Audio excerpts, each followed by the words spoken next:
ஜம்மு காஷ்மீரின் பகல்காம் பள்ளத்தாக்கிற்கு சுற்றுலா சென்ற அப்பாவி சுற்றுலா பயணிகள் 27 பேரை பாகிஸ்தான் ஆதரவு தீவிரவாதிகள் மிக கொடூரமாக சுட்டு படுகொலை செய்துள்ளனர். முக்கியமாக ஒவ்வொருவரையும் சுடும் முன்பாக அவர்கள் இந்துக்களா என்பதை உறுதி செய்ய அவர்களின் பேண்டை கழட்டி பார்த்துவிட்டு சுட்டுக் கொண்டிருக்கிறார்கள்.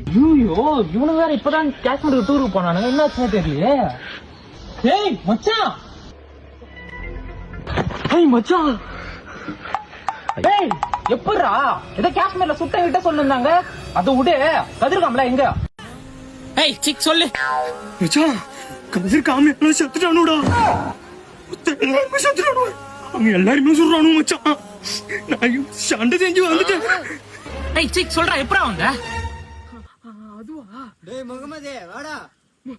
மச்சான், படைத்தவன் மேல் பழியுமில்லை, படைத்தவன் மேல் பாவம் இல்லை. முகமது அதான் வந்துட்டு இருக்கிறான் புள்ள. நான் உலகமா என்ன பிரிச்சு முடிச்சிட்டீங்களா? இங்க எல்லாமே ஒரே உயிர் தான், ஒரே உடல் தான். அப்படியே நம்ம கிட்ட மட்டும் ஒற்றுமையே இல்லை. கொஞ்சம் யோசிச்சு பாருங்க.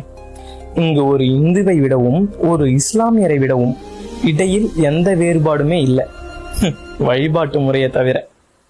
அசாங்க சாதி மத மொழி இன வேறுபாடு எல்லாத்தையும் கழிச்சு ஒற்றுமையா வாழ்ந்திட உறுதி ஏற்போம்.